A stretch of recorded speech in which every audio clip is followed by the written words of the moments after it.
Sekantis klausimas, tai yra 36 mm storio plokštės užduoties pateikimas. Iš tiesų 36 mm storio plokštės mes tokios neturime, tačiau tai yra sprendimas, kaip iš 18 mm plokštės pagaminti iš dviejų 18 mm plokštės storio plokščių pagaminti vieną 36 mm storio detalę. Tokiu atveju be abejo detalių skaičius sąraše turi būti didesnis.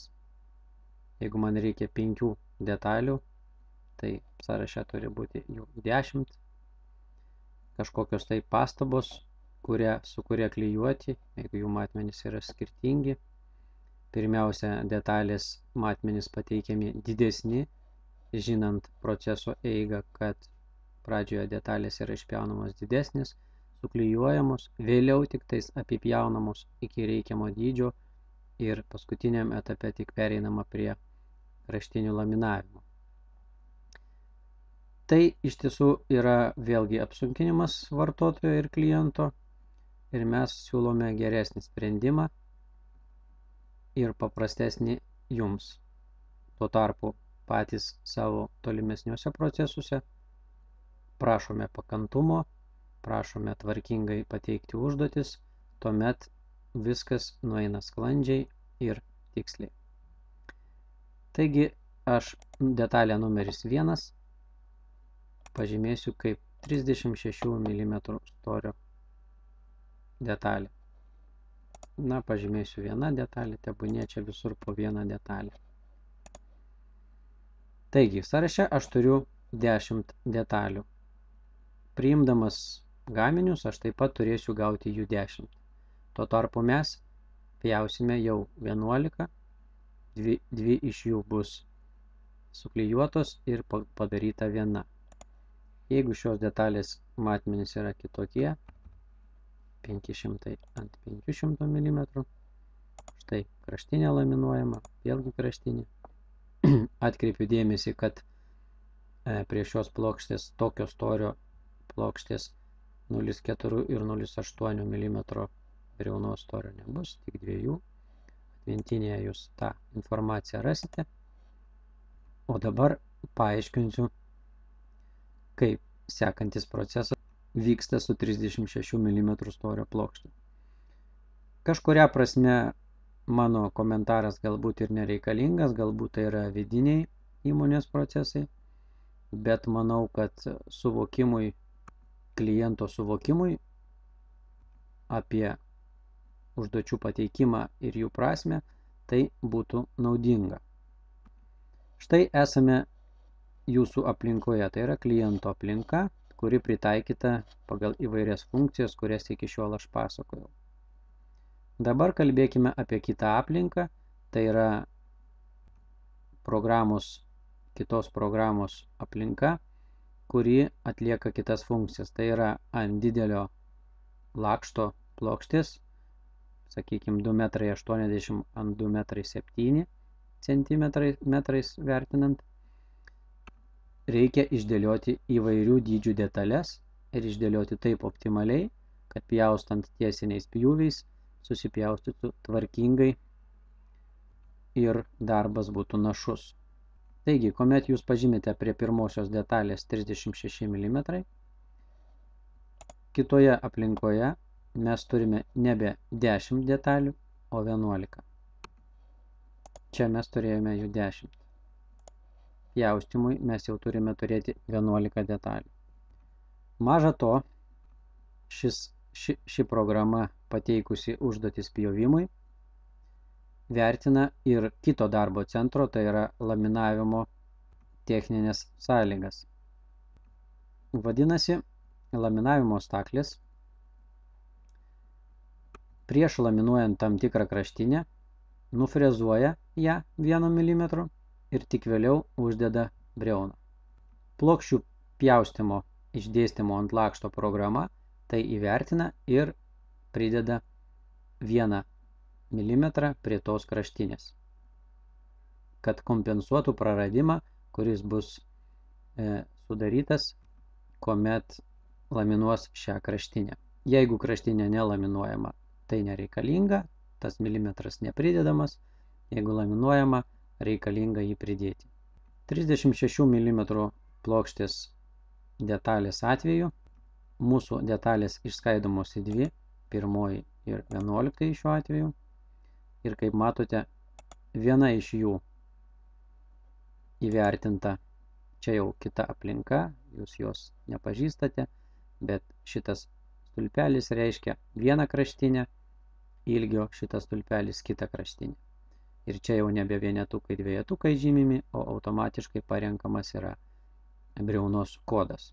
Taigi pagal nurodymą laminuoti vieną ilgio kraštinę storą briauną, mes turime čia atžymėtą briaunos kodą ir viena kraštinė bus laminuojama.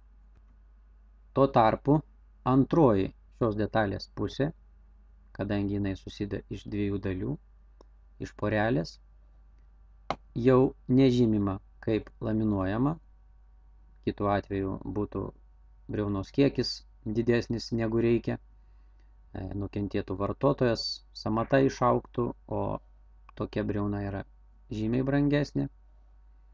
Mes negalime leisti šito. Taigi prie antrosios puselės nepažymėta ši briauna, bet žinant tai, kad programa čia pridės 1 mm, kadangi matosi laminavimas ir frezavimo staklės tikrai nufrezuos tą 1 mm, antrajai puseliai jau iš karto suformuotas papildomai 1 mm didesnis matmuo, nes prie šios detalės jau nufrezavimas nevyks. Ir jeigu mes norime, kad jos pjaustant būtų vienodos, mums reikalinga sistema, kuri teisingai suformuotų sekančius procesus. Pradedant nuo vartotojo, kas jam yra patogu 500 ant 501 detalė, toliau išskaidyta būtų į dvi detalės 520 ant 521. 20 mm pridedama atsarga, kad šią detalės dvi tarpusavį suklijavus, jos būtų apipjaustomos iki reikiamų jūsų nurodytų matmenų. Taigi procesai yra sudėtingesni, jie yra vidiniai, bet informacijos pateikimas ir apdorojimas yra labai svarbus ir tai atsiliepia galutiniam rezultatui, kaip sakant, gaminiui. Mes taip pat galime matyti, šiek tiek pastumsiu, kad stulpelėje pastabos yra parašyta, jog klijavimas numeris 1 detalė plus numeris 11, štai čia, jos yra klijuojamos tarpusavėje. Ir koks turi būti matmuo po to, kai suklijuos. Juk pirmojų atveju reikia išpjauti didesnę detalę, jinai buvo parodyta 20 mm didesnė, kai suklijuos reikės ją apipjauti ir toks nedidelis trumpinys T.B turi būti 500 ant 500, kaip ir nurodė mūsų klientas. Na, o prie 11 detalės rašo klijavimas numeris 11 plus numeris 1 ir kokie matmenys turi būti. Kaip matote, labai svarbus visi procesai ir jie yra ganėtinai sudėtingi, jeigu vis labiau ir labiau į juos gilintis. Pavyzdžiui, aš pažymėsiu dar kitą detalę. Padarykime čia 2 metrai ant metro detalę. Pažymėkime, kad laminuojasi 2 kraštinės ir 2 kraštinės. Ir kaip vartotojui yra patogu, tiesiog pažymėti 36 mm storio detalę. Viskas, ką reikia pažymėti vartotojui, kas yra jums patogu, kam yra kuriama tokia sistema. Tuo tarpu tolimesni procesai, kaip jau minėjau, pas mus atsirado jau sąraše 12 eilutė, 12 detalė. Štai matmenys. Mes vartotojo kliento aplinkoje pažymėjom 2 metrus, 2000 mm, čia jau turime 2020. Tuo tarpu porelė, šios detalės porelė, antroji dalis jau yra 2022. Jau jinai supranta, kabutėse, kad šios detalės kraštinės bus dvi laminuojamos ir optimizuojant bus padidinta 2 mm, atsižvelgiant į frezavimą, apie kurį aš jums pasakojau, kad prieš laminavimą staklės nufrezuoja po milimetrą. Ir kad pjaustyklėje mes turėtume abi porelės dalis vienodas, ir šitą, duomenys pavirto tiksliais tokiais, kokių mums reikia. Kaip ir anuo atveju, pastabose prie šios detalės atsirado klijavimas numeris 5 plus numeris 12 ir kokie turi būti matmenys. Čia klijavimas numeris 12 detalė plus numeris 5 ir kokie turi būti matmenys. Šios pastabos atsiranda ant pjovimo lapo, tai yra dokumentas, kuriame yra stačiakampės detalės su savo matmenimis, pjūviai tiesiai nematyti ir darbuotojai mato, kad su šiomis detalėmis reikės būtent tą atlikti ir iš visos masės detalių, kai jie pripjausto plokščių, tai būna vis dėlto krūva nemenka, jie gali atsidėti į šalį tas poras, kurias reikės apdoroti toliau. Jeigu mes į tos procesus nesigilintume, turėtume blogą rezultatą. Taigi, tiek, kas liečia temą 36 mm plokštė. Tiesa, pamiršau paminėti, kad pastabos, kurios susijusios su kitos briaunos laminavimu šioje detalėje, jos egzistuoja ir toliau. Štai pavyzdžiui, ši detalė yra briaunos kodas 447, pasvėręs brūkšnelis 422, tuo tarpu visos kitos, kaip matote, 4755. Jeigu prie penktosios detalės aš panaikinsiu kitos briaunos laminavimą, kuris štai čia buvo parinktas kitos plokštės briauna, tai čia aš matau ir pasikeitusi kodą. Jūs galite drąsiai tai žymėti ir šioje aplinkoje dirbti saugiai, paprastai. Kaip jau minėjau, daugelis darbų nuo vartotojo nuimama, tai yra 36 mm plokštės atveju paprasta tik pažymėti ilgį, plotį, kiekį, visiškai nebūtina skaidyti į atskiras detalės su didesniais matmenimis, daugybė pastabų, tai yra žymiai supaprastinta. Lygiai taip pat, kaip minėjau, jau matmenis be briaunos su briaunos storiu, kitos spalvos briauna, kurią mes jau aptarėm, daugybė gręžimo schemų, frezavimo schemų, operatyvus reagavimas į užsakymo